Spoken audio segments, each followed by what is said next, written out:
explore complementary programs, specifically around prevention. As they say, an ounce of prevention is worth a pound of cure. Mark, what can you tell us about some of the programs you're doing around prevention? Well, we ran a Recovery Act program called Homelessness Prevention Rapid Rehousing Program, and I'll just use that acronym HPRP, where we were able to serve about 1.3 million people over the course of 3 years, which was a huge program to stand up. It was $1.5 billion. And we learned a lot of lessons. And I think the two most important lessons that I learned from this was twofold. First of all, and you heard from that name, it's kind of long, it's two concepts. It's homelessness prevention and rapid rehousing. Rapid rehousing simply means if somebody becomes homeless, let's rapidly rehouse them back into an apartment. We can pay the rent for a little while. We can pay the utilities for a little while. We can even help with some case management for a little while.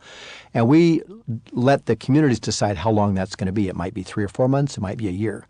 And what we found was that most homeless people that we helped needed a very small amount of investment to solve their homeless problem.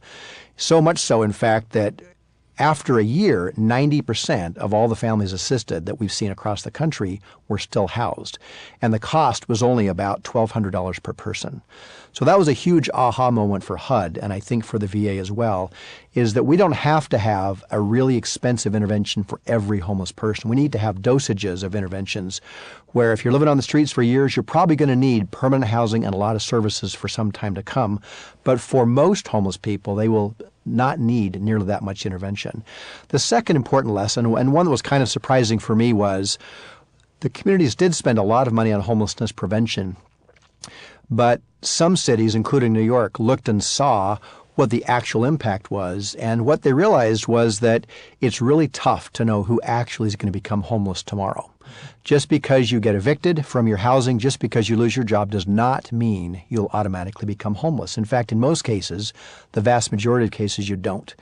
So the lessons learned for us were rapid rehousing is an incredibly cost-effective and efficient intervention, and prevention is something we don't want to use targeted homeless dollars for. We can see bigger mainstream programs targeting that a lot more. That's their role as mainstream welfare programs.